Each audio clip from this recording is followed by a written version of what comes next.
Iran ಮತ್ತು Israel ನಡುವೆ ಯುದ್ಧ ಕಾಳಗ ತಾರಕಕ್ಕೇರ್ತಾ ಇದೆ. ಈ ನಡುವೆ ಇರಾನ್ನಲ್ಲಿ ಸಿಲುಕಿರುವಂತಹ 102 ಕನ್ನಡಿಗರ ರಕ್ಷಣೆ ಆಗ್ತಾ ಇದೆ.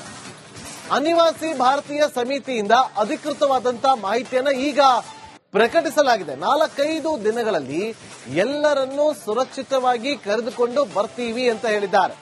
ಅನಿವಾಸಿ ಭಾರತೀಯ ಸಮಿತಿ ಉಪಾಧ್ಯಕ್ಷ ಆರತಿ ಕೃಷ್ಣ ಅವರು ಹೇಳಿಕೆಯನ್ನು ಕೊಟ್ಟಿರೋದು. ಎಲ್ಲರ ರಕ್ಷಣೆಗಾಗಿ ವಿದೇಶಾಂಗ ಇಲಾಖೆ ಜೊತೆ ನಿರಂತರವಾಗಿ ಸಂಪರ್ಕವನ್ನ ಹೊಂದಿದ್ದೀವಿ. ಇತರೆ ರಾಷ್ಟ್ರಗಳ ಗಡಿ ಮೂಲಕವೂ ಕೂಡ ಸುರಕ್ಷಿತ.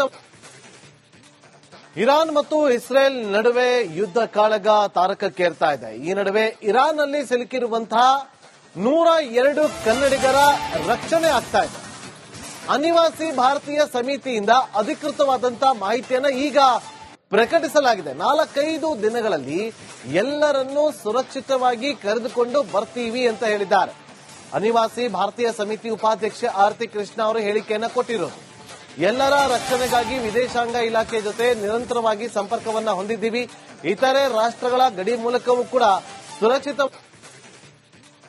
ಇರಾನ್ ಮತ್ತು ಇಸ್ರೇಲ್ ನಡುವೆ ಯುದ್ಧ ಕಾಳಗ ತಾರಕಕ್ಕೇರ್ತಾ ಇದೆ. ಈ ನಡುವೆ ಇರಾನ್ನಲ್ಲಿ ಸಿಲುಕಿರುವಂತಹ 102 ಕನ್ನಡಿಗರ ರಕ್ಷಣೆ ಆಗ್ತಾ ಇದೆ. ಅನಿವಾಸಿ ಭಾರತೀಯ ಸಮಿತಿಯಿಂದ ಅಧಿಕೃತವಾದಂತಹ ಮಾಹಿತಿಯನ್ನು ಈಗ ಪ್ರಕಟಿಸಲಾಗಿದೆ. 4-5 ದಿನಗಳಲ್ಲಿ ಎಲ್ಲರನ್ನೂ ಸುರಕ್ಷಿತವಾಗಿ ಕರೆದುಕೊಂಡು ಬರ್ತೀವಿ ಅಂತ ಹೇಳಿದ್ದಾರೆ. ಅನಿವಾಸಿ ಭಾರತೀಯ ಸಮಿತಿ ಉಪಾಧ್ಯಕ್ಷ ಆರತಿ ಕೃಷ್ಣ ಅವರು ಹೇಳಿಕೆಯನ್ನು ಕೊಟ್ಟಿರೋದು. ಎಲ್ಲರ ರಕ್ಷಣೆಗಾಗಿ ವಿದೇಶಾಂಗ ಇಲಾಖೆ ಜೊತೆ ನಿರಂತರವಾಗಿ ಸಂಪರ್ಕವನ್ನ ಹೊಂದಿದ್ದೀವಿ. ಇತರೆ ರಾಷ್ಟ್ರಗಳ ಗಡಿ ಮೂಲಕವೂ ಕೂಡ ಸುರಕ್ಷಿತ. ಇರಾನ್ ಮತ್ತು ಇಸ್ರೇಲ್ ನಡುವೆ ಯುದ್ಧ ಕಾಳಗ ತಾರಕಕ್ಕೇರ್ತಾ ಇದೆ. ಈ ನಡುವೆ ಇರಾನ್ನಲ್ಲಿ ಸಿಲುಕಿರುವಂತಹ 102 ಕನ್ನಡಿಗರ ರಕ್ಷಣೆ ಆಗ್ತಾ ಇದೆ. ಅನಿವಾಸಿ ಭಾರತೀಯ ಸಮಿತಿಯಿಂದ ಅಧಿಕೃತವಾದಂತಹ ಮಾಹಿತಿಯನ್ನು ಈಗ ಪ್ರಕಟಿಸಲಾಗಿದೆ. 4-5 ದಿನಗಳಲ್ಲಿ ಎಲ್ಲರನ್ನೂ ಸುರಕ್ಷಿತವಾಗಿ ಕರೆದುಕೊಂಡು ಬರ್ತೀವಿ ಅಂತ ಹೇಳಿದ್ದಾರೆ.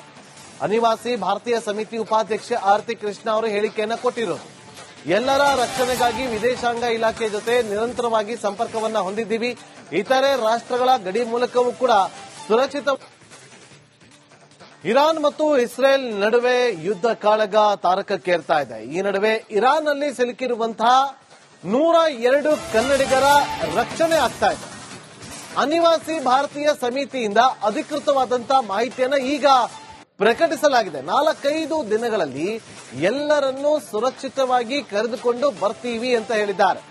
ಅನಿವಾಸಿ ಭಾರತೀಯ ಸಮಿತಿ ಉಪಾಧ್ಯಕ್ಷ ಆರತಿ ಕೃಷ್ಣ ಅವರು ಹೇಳಿಕೆಯನ್ನು ಕೊಟ್ಟಿರೋದು. ಎಲ್ಲರ ರಕ್ಷಣೆಗಾಗಿ ವಿದೇಶಾಂಗ ಇಲಾಖೆ ಜೊತೆ ನಿರಂತರವಾಗಿ ಸಂಪರ್ಕವನ್ನ ಹೊಂದಿದ್ದೀವಿ. ಇತರೆ ರಾಷ್ಟ್ರಗಳ ಗಡಿ ಮೂಲಕವೂ ಕೂಡ ಸುರಕ್ಷಿತ. ಇರಾನ್ ಮತ್ತು ಇಸ್ರೇಲ್ ನಡುವೆ ಯುದ್ಧ ಕಾಳಗ ತಾರಕಕ್ಕೇರ್ತಾ ಇದೆ. ಈ ನಡುವೆ ಇರಾನ್ನಲ್ಲಿ ಸಿಲುಕಿರುವಂತಹ 102 ಕನ್ನಡಿಗರ ರಕ್ಷಣೆ ಆಗ್ತಾ ಇದೆ. ಅನಿವಾಸಿ ಭಾರತೀಯ ಸಮಿತಿಯಿಂದ ಅಧಿಕೃತವಾದಂತಹ ಮಾಹಿತಿಯನ್ನು ಈಗ ಪ್ರಕಟಿಸಲಾಗಿದೆ. 4-5 ದಿನಗಳಲ್ಲಿ ಎಲ್ಲರನ್ನೂ ಸುರಕ್ಷಿತವಾಗಿ ಕರೆದುಕೊಂಡು ಬರ್ತೀವಿ ಅಂತ ಹೇಳಿದ್ದಾರೆ. ಅನಿವಾಸಿ ಭಾರತೀಯ ಸಮಿತಿ ಉಪಾಧ್ಯಕ್ಷ ಆರತಿ ಕೃಷ್ಣ ಅವರು ಹೇಳಿಕೆಯನ್ನು ಕೊಟ್ಟಿರೋದು. ಎಲ್ಲರ ರಕ್ಷಣೆಗಾಗಿ ವಿದೇಶಾಂಗ ಇಲಾಖೆ ಜೊತೆ ನಿರಂತರವಾಗಿ ಸಂಪರ್ಕವನ್ನ ಹೊಂದಿದ್ದೀವಿ. ಇತರೆ ರಾಷ್ಟ್ರಗಳ ಗಡಿ ಮೂಲಕವೂ ಕೂಡ. ಇರಾನ್ ಮತ್ತು ಇಸ್ರೇಲ್ ನಡುವೆ ಯುದ್ಧ ಕಾಳಗ ತಾರಕಕ್ಕೇರ್ತಾ ಇದೆ. ಈ ನಡುವೆ ಇರಾನ್ನಲ್ಲಿ ಸಿಲುಕಿರುವಂತಹ 102 ಕನ್ನಡಿಗರ ರಕ್ಷಣೆ ಆಗ್ತಾ ಇದೆ.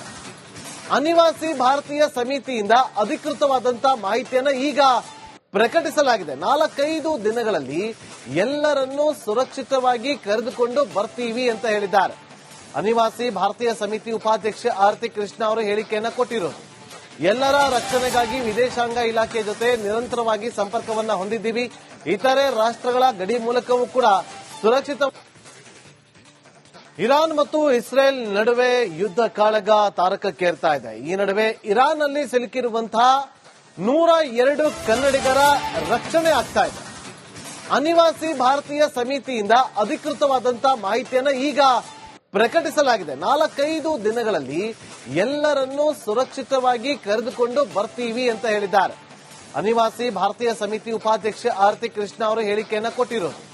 ಎಲ್ಲರ ರಕ್ಷಣೆಗಾಗಿ ವಿದೇಶಾಂಗ ಇಲಾಖೆ ಜೊತೆ ನಿರಂತರವಾಗಿ ಸಂಪರ್ಕವನ್ನ ಹೊಂದಿದ್ದೀವಿ. ಇತರೆ ರಾಷ್ಟ್ರಗಳ ಗಡಿ ಮೂಲಕವೂ ಕೂಡ ಸುರಕ್ಷಿತ. ಇರಾನ್ ಮತ್ತು ಇಸ್ರೇಲ್ ನಡುವೆ ಯುದ್ಧ ಕಾಳಗ ತಾರಕಕ್ಕೇರ್ತಾ ಇದೆ. ಈ ನಡುವೆ ಇರಾನ್ನಲ್ಲಿ ಸಿಲುಕಿರುವಂತಹ 102 ಕನ್ನಡಿಗರ ರಕ್ಷಣೆ ಆಗ್ತಾ ಇದೆ. ಅನಿವಾಸಿ ಭಾರತೀಯ ಸಮಿತಿಯಿಂದ ಅಧಿಕೃತವಾದಂತಹ ಮಾಹಿತಿಯನ್ನು ಈಗ ಪ್ರಕಟಿಸಲಾಗಿದೆ. 4-5 ದಿನಗಳಲ್ಲಿ ಎಲ್ಲರನ್ನೂ ಸುರಕ್ಷಿತವಾಗಿ ಕರೆದುಕೊಂಡು ಬರ್ತೀವಿ ಅಂತ ಹೇಳಿದ್ದಾರೆ. ಅನಿವಾಸಿ ಭಾರತೀಯ ಸಮಿತಿ ಉಪಾಧ್ಯಕ್ಷ ಆರತಿ ಕೃಷ್ಣ ಅವರು ಹೇಳಿಕೆಯನ್ನು ಕೊಟ್ಟಿರೋದು. ಎಲ್ಲರ ರಕ್ಷಣೆಗಾಗಿ ವಿದೇಶಾಂಗ ಇಲಾಖೆ ಜೊತೆ ನಿರಂತರವಾಗಿ ಸಂಪರ್ಕವನ್ನ ಹೊಂದಿದ್ದೀವಿ. ಇತರೆ ರಾಷ್ಟ್ರಗಳ ಗಡಿ ಮೂಲಕವೂ ಕೂಡ ಸುರಕ್ಷಿತ. ಇರಾನ್ ಮತ್ತು ಇಸ್ರೇಲ್ ನಡುವೆ ಯುದ್ಧ ಕಾಳಗ ತಾರಕಕ್ಕೇರ್ತಾ ಇದೆ. ಈ ನಡುವೆ ಇರಾನ್ನಲ್ಲಿ ಸಿಲುಕಿರುವಂತಹ 102 ಕನ್ನಡಿಗರ ರಕ್ಷಣೆ ಆಗ್ತಾ ಇದೆ. ಅನಿವಾಸಿ ಭಾರತೀಯ ಸಮಿತಿಯಿಂದ ಅಧಿಕೃತವಾದಂತಹ ಮಾಹಿತಿಯನ್ನು ಈಗ ಪ್ರಕಟಿಸಲಾಗಿದೆ. 4-5 ದಿನಗಳಲ್ಲಿ ಎಲ್ಲರನ್ನೂ ಸುರಕ್ಷಿತವಾಗಿ ಕರೆದುಕೊಂಡು ಬರ್ತೀವಿ ಅಂತ ಹೇಳಿದ್ದಾರೆ. ಅನಿವಾಸಿ ಭಾರತೀಯ ಸಮಿತಿ ಉಪಾಧ್ಯಕ್ಷ ಆರತಿ ಕೃಷ್ಣ ಅವರು ಹೇಳಿಕೆಯನ್ನು ಕೊಟ್ಟಿರೋದು. ಎಲ್ಲರ ರಕ್ಷಣೆಗಾಗಿ ವಿದೇಶಾಂಗ ಇಲಾಖೆ ಜೊತೆ ನಿರಂತರವಾಗಿ ಸಂಪರ್ಕವನ್ನ ಹೊಂದಿದ್ದೀವಿ. ಇತರೆ ರಾಷ್ಟ್ರಗಳ ಗಡಿ ಮೂಲಕವೂ ಕೂಡ ಸುರಕ್ಷಿತ. ಇರಾನ್ ಮತ್ತು ಇಸ್ರೇಲ್ ನಡುವೆ ಯುದ್ಧ ಕಾಳಗ ತಾರಕಕ್ಕೇರ್ತಾ ಇದೆ. ಈ ನಡುವೆ ಇರಾನ್ನಲ್ಲಿ ಸಿಲುಕಿರುವಂತಹ 102 ಕನ್ನಡಿಗರ ರಕ್ಷಣೆ ಆಗ್ತಾ ಇದೆ. ಅನಿವಾಸಿ ಭಾರತೀಯ ಸಮಿತಿಯಿಂದ ಅಧಿಕೃತವಾದಂತಹ ಮಾಹಿತಿಯನ್ನು ಈಗ ಪ್ರಕಟಿಸಲಾಗಿದೆ. 4-5 ದಿನಗಳಲ್ಲಿ ಎಲ್ಲರನ್ನೂ ಸುರಕ್ಷಿತವಾಗಿ ಕರೆದುಕೊಂಡು ಬರ್ತೀವಿ ಅಂತ ಹೇಳಿದ್ದಾರೆ. ಅನಿವಾಸಿ ಭಾರತೀಯ ಸಮಿತಿ ಉಪಾಧ್ಯಕ್ಷ ಆರತಿ ಕೃಷ್ಣ ಅವರು ಹೇಳಿಕೆಯನ್ನು ಕೊಟ್ಟಿರೋದು. ಎಲ್ಲರ ರಕ್ಷಣೆಗಾಗಿ ವಿದೇಶಾಂಗ ಇಲಾಖೆ ಜೊತೆ ನಿರಂತರವಾಗಿ ಸಂಪರ್ಕವನ್ನ ಹೊಂದಿದ್ದೀವಿ.